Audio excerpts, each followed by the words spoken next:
আসসালামু আলাইকুম।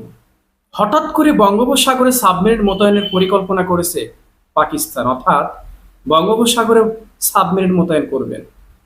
হঠাৎ পাকিস্তানের কি দুষ্ট পরিকল্পনা? অবশ্যই পাকিস্তানের দুষ্ট পরিকল্পনা কিন্তু বাংলাদেশকে নিয়ে নয়, এটা আমি আপনি সবাই জানি। পাকিস্তানের দুষ্ট পরিকল্পনা থাকতে পারে ভারতকে নিয়ে। এ কারণে ভারতের ঘুম হারাম হয়ে গেছে।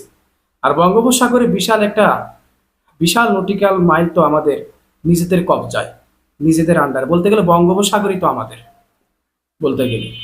এবার ভারত মহাসাগর ছাড়িয়ে এবার বঙ্গোপসাগরের দিকে নজর দিয়েছে পাকিস্তান তার শত্রুকে শায়েস্তা করতে।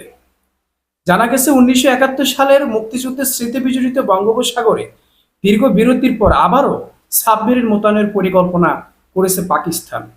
ভারতের একাধিক সংবাদ মাধ্যমের প্রতিবেদন অনুযায়ী দেখা গেছে যে ভারতে নরেন্দ্র মোদীর ঘুম হারাম হয়ে গেছে, যে কি থেকে কোন জালে ফেসে যাচ্ছে। এদিকে পাকিস্তান নৌবাহিনীর নতুন হাঙ্গর শ্রেণীর সাবমেরিন গুলা বঙ্গোপসাগরের সক্রিয় উপস্থিতি বজায় রাখার সক্ষমতা অর্জন করেছে। তার মানে সক্ষমতা অর্জন করেছে বলে কি সেই সক্ষমতা সম্ভবত আগে ছিল না।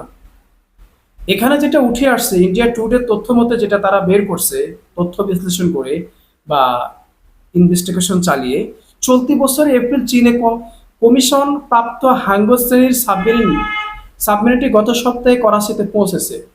পাকিস্তান নৌবাহিনীর জ্যেষ্ঠ কর্মকর্তারা এখন আরব সাগরের গণ্ডি পেরিয়ে ভারত মহাসাগর ও বঙ্গোপসাগরে নিজেদের অপারেশনাল সক্ষমতা বাড়ানোর দিকে মনোযোগ দিচ্ছেন।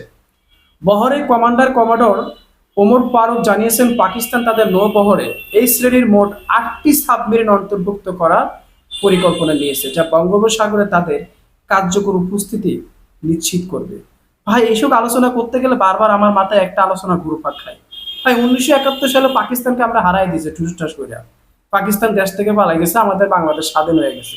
আরে হে পাকিস্তান, দেখেন সাবমেরিন তাদের অভাব নাই, শত শত সাবমেরিন, পারমাণবিক বোমা তৈরি করে ফেলছে। রে ভাই, এমন কোন সামরিক শক্তি নেই এখন পাকিস্তানের দিকে গিয়ে আঙ্গুল তুলে কথা বলতে সাহস পায় না। আর আমাকে বাঙালি রে, সকালে এক আসার মারে, দুপুরে এক আসার মারে, বিকালে এক আসার মারে। তবু আমাদের বাঙালিদের লাজ লজ্জা নাই। আমরা চেতনা দণ্ড দাঁড় করাই একটাই, আমরা 71 আমরা সব ফাইরা ফেলছি, আর আমাদের কিছু করা লাগবে না। এবার আমাদেরকে মানুষ হালায় একটু পিছন মারা দেয়, তাও আমাদের কোনো দুঃখ নাই। সারা চেতনা বাজার, সারা লন্ডা গুলা, বেটা বাটপার গুলা দেশটাকে ধ্বংস করে ফেলছে, বালের চেতনা বিক্রি করে। বেটা 71 কেউ অস্বীকার করে না, আমরা 71কে শ্রদ্ধা করি। 71 আমাদের স্বাধীনতা এনে দিয়েছে, সার্বভৌমত্ব এনে দিয়েছে। তোদের মতো চোদনাবাজদের কারণে আজকে আমাদের সেই সার্বভৌমত্ব এখন টিকিয়ে রাখা এখন হুমকির মুখে হয়ে দাঁড়িয়েছে। সারা চোদনা কোনাকার জানি কি বালা আবিষ্কার করছস, যাদেরকে হারাই দিছস তারা এখন একটা মারবো পুরো বাংলাদেশ তলায় যাবো। বাংলাদেশে একটা নেওয়ার মতো জায়গা নেই, একটা পারমাণবিক নেওয়ার মতো জায়গা নেই পুরো বাংলাদেশে। আর আমরা এখনো রাজাকার চোদনা মার্কা খেলা খেলতেছি। ভাই, আমার খুব মেজাজ গরম হয় যে পাকিস্তান ইস্যুতে বা ভারত ইস্যুতে আলাপ করতে গেলে আমার সেইগুলা মনে হয় যে পাকিস্তানটা তো আমরা হারাই দিচ্ছি, আর আমাদের কি আছে, আর পাকিস্তানের এখন কি আছে দেখ বেটা।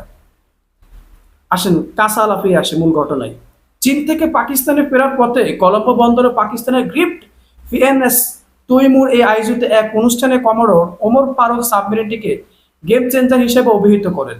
বিশ্লেষকদের মতে তার এই বক্তব্য প্রমাণ করে যে ইসলামাবাদ এখন কেবল উপকূলীয় প্রতিরক্ষা সীমাবদ্ধ থাকতে চায় না। ভারত মহাসাগর বঙ্গোপসাগর বিস্তৃত উপস্থিতির মাধ্যমে পাকিস্তান নৌবাহিনী আন্তর্জাতিক জলসীমায় ভারতের মুখোমুখি হতে আগ্রহী। এতে করে ভাই আমি আর আলোচনা করব না, ভারতের অলরেডি কলিজা পানি নেই, কলিজা শুকাই গেছে। এর বিষয়ে আলোচনা করলে কখন জানে কি ঘটে।